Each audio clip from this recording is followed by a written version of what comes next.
Good afternoon, everyone. Welcome to the weekly Purple Penny coin video.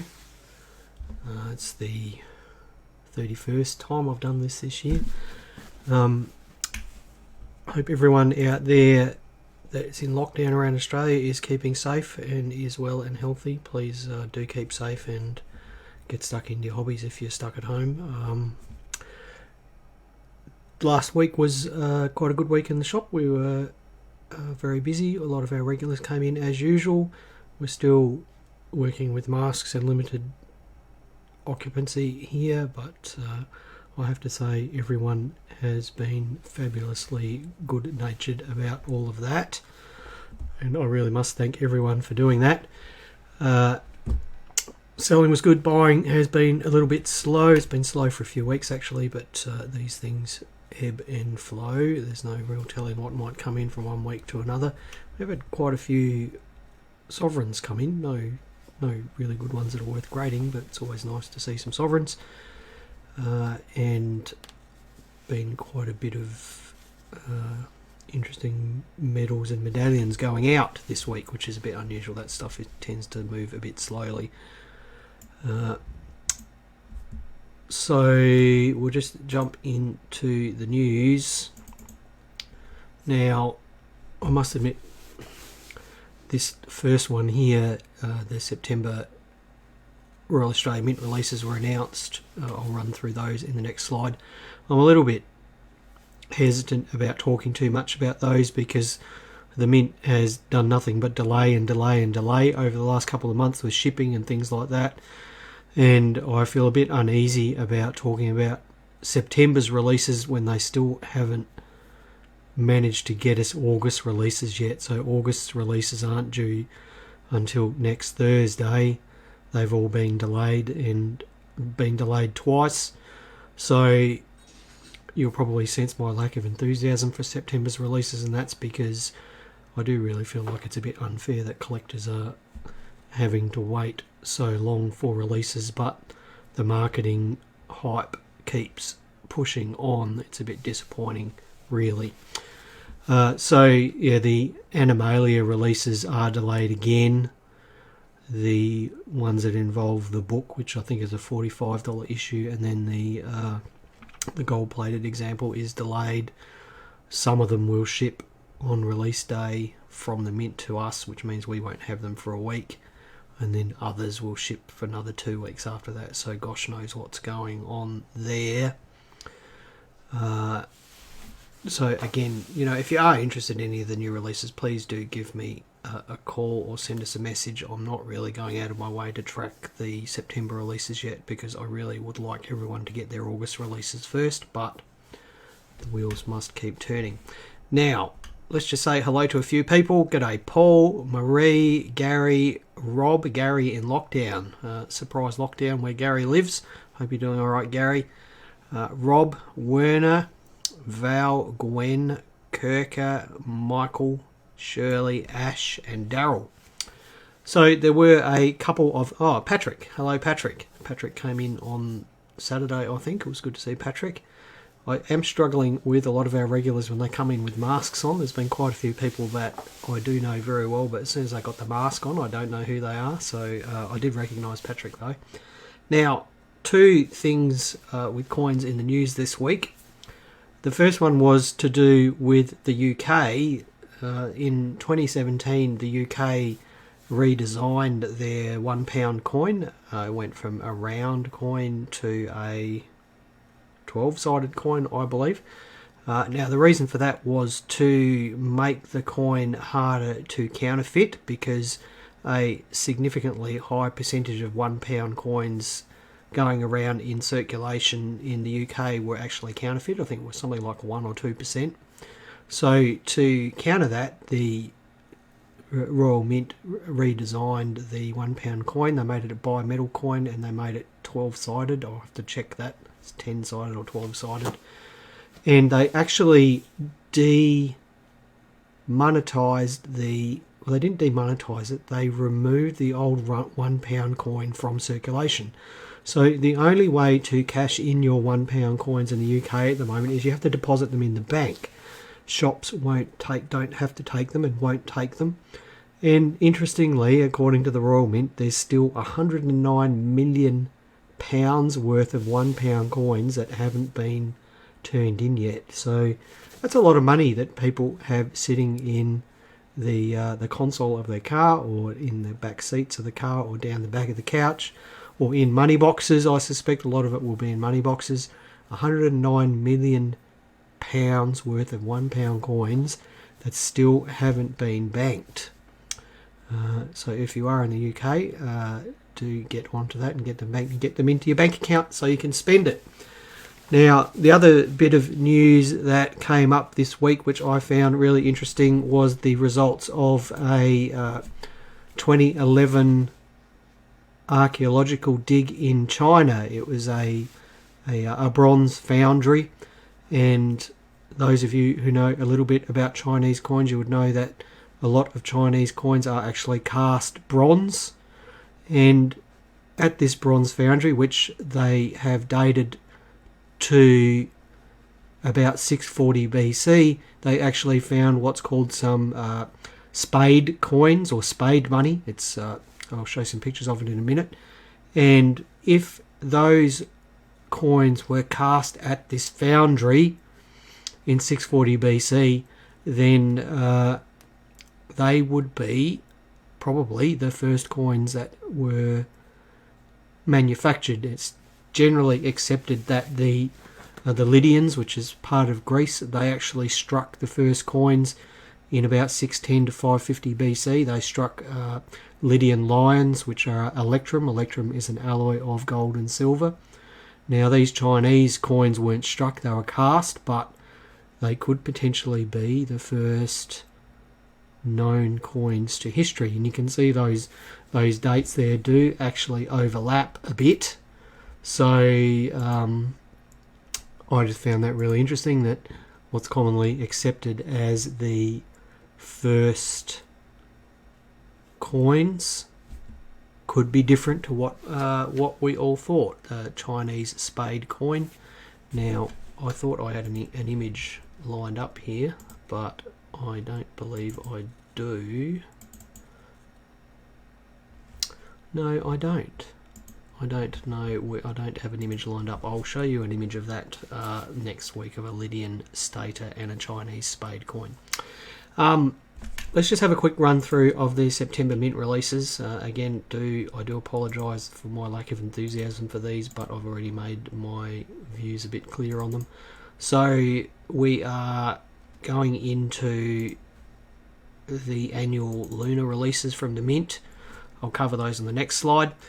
We've got another of these Vietnam War 50-cent pieces. Remember, we had the Battle of Long Can a few months ago, and now we've got the bottle of New Lei.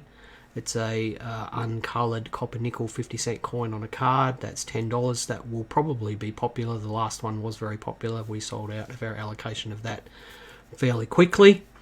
The next two coins there, we've got the 50-cent copper nickel Christmas coin, and this will be the third year, I believe, that's been produced. It comes in 5 different coloured packaging. It's an annual release, usually fairly popular, good Christmas present, I guess. That is $10.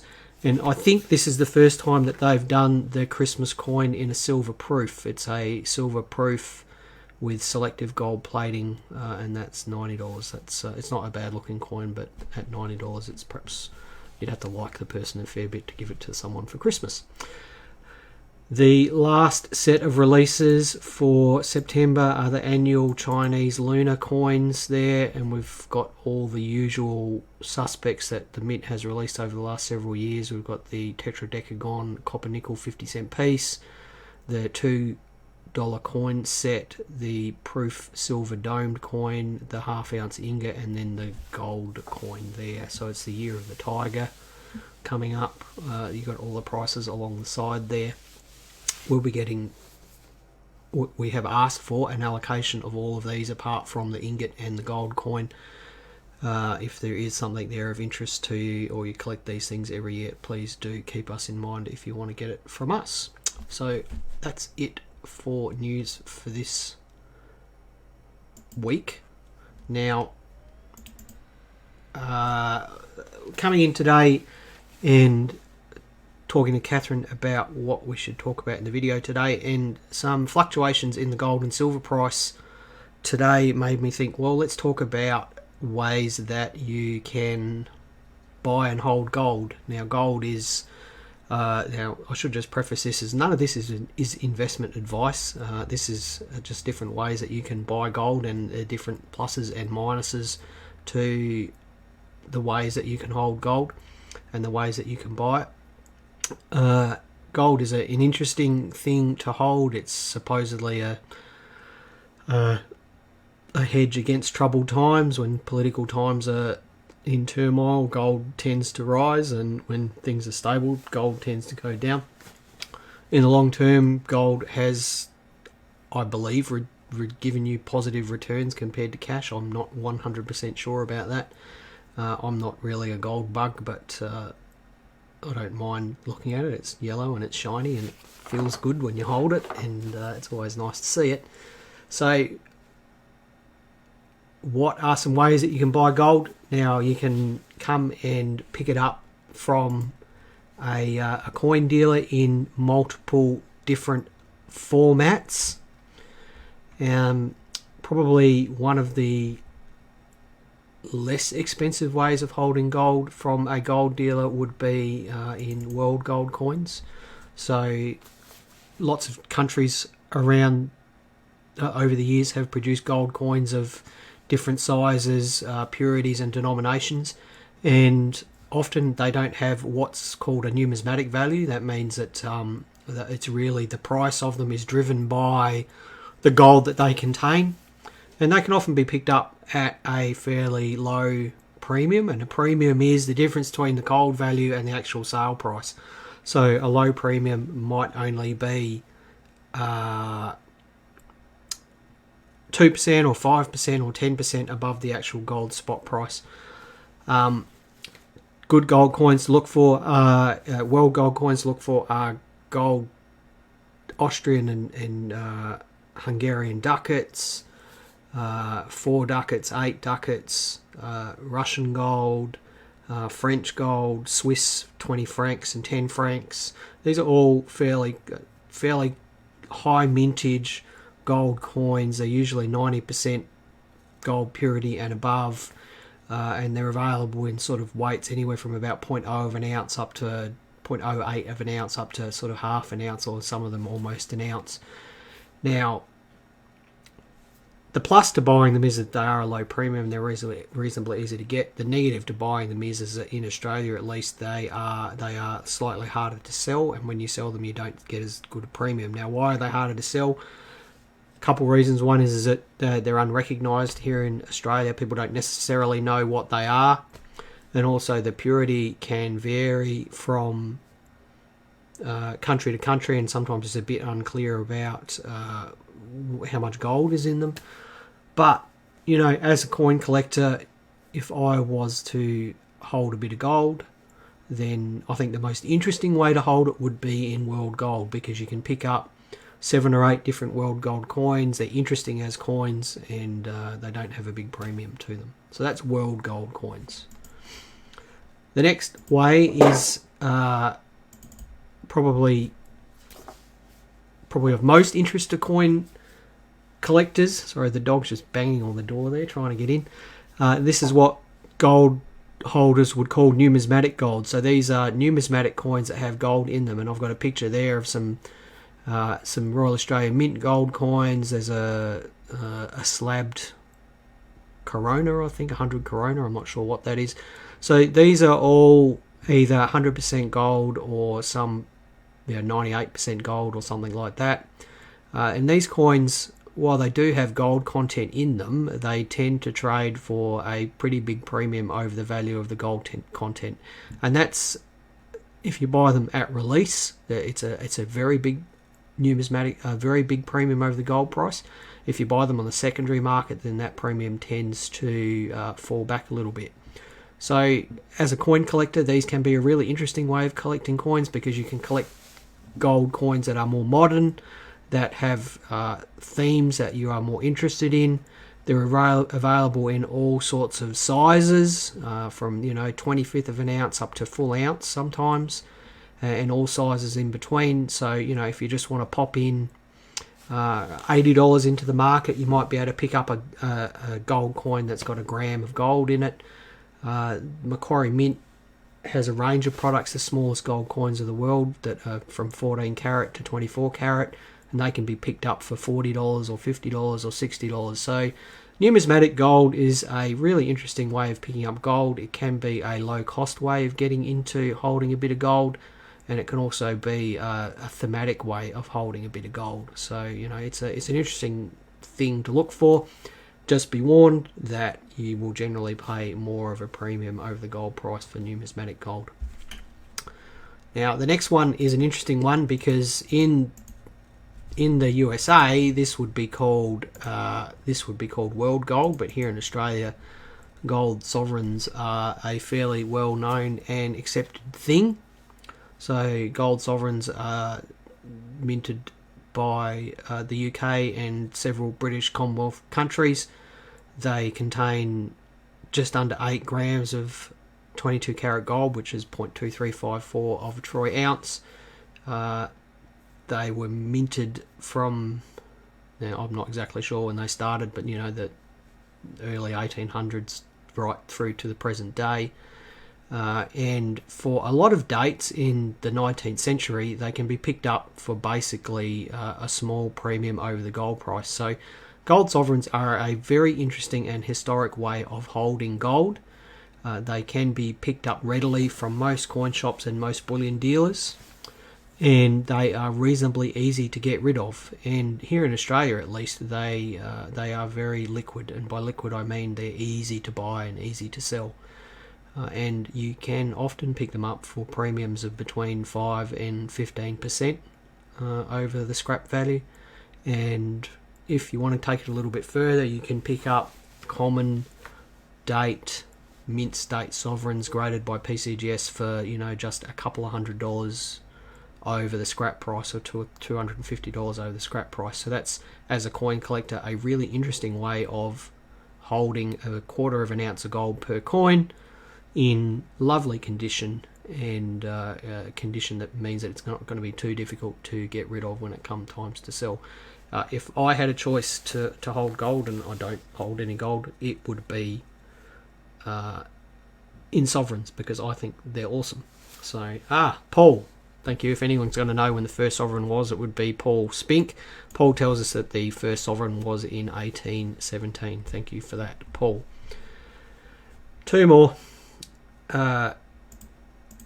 These are what I would call bullion coins. So bullion coins are coins that are recognised that they contain a certain amount of gold, and they're recognised worldwide, and they trade at a small premium over the gold price. So here I've got a picture of a Krugerrand and then a couple of Australian gold nuggets. A lot of countries have recognised gold bullion coins. So America has the gold eagles, Canada has gold maples, England has the gold Britannias, various European countries have gold euros. These are all generally 999 pure coins. The Krugerrand's 22 carat, but we'll just pretend that I didn't say they're all 999. And they're very well known around the world, and they are easy to buy, and they are reasonably easy to sell. Interestingly, you tend to find that the smaller coins trade at a higher premium. So a 25th of an ounce might trade at a 20% premium, whereas a 1 ounce might only trade at a 4% premium. Why is that? Because a 25th of an ounce isn't that much money, I guess, and a whole ounce actually is. So, if you're just getting started in holding some gold, just buying some small, what's called fractional bullion coins is a good way of getting started. If you can pick up a 10th ounce or a 25th of an ounce and see if you enjoy holding it. It's not a lot of money. and they're reasonably easy to get rid of when it comes time to get rid of them. So they're bullion coins. Here in Australia, the Perth Mint is the primary supplier of these, the low premium bullion coins. The Mint, the Royal Australian Mint, produces bullion coins, what they call bullion and investment coins, but the premium on those is pretty significant. So if you're looking to get into it with the lowest premium, then certainly the Perth Mint here in Australia produces good products. Is the Krugerrand legal to hold? Asked Michael Edwards. Well, I hope so, Michael, because I was holding that one earlier today.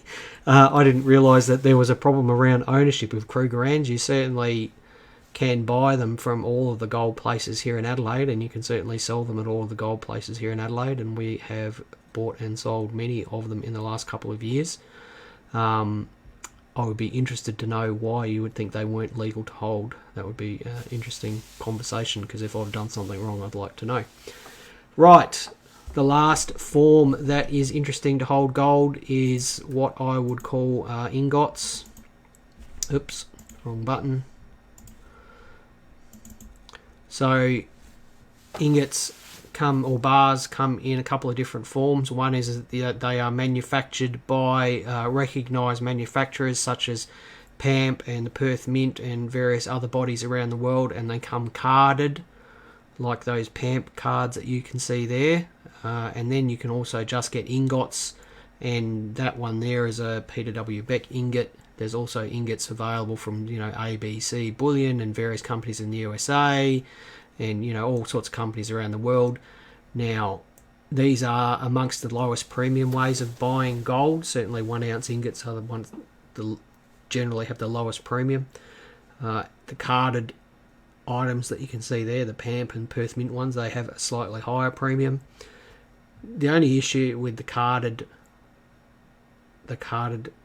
bars that you see there is they are incredibly widely counterfeited. We've had many fake ones come in here in the last couple of years. So, what are you going to do if you want to buy carded gold like that? Don't buy it off of eBay.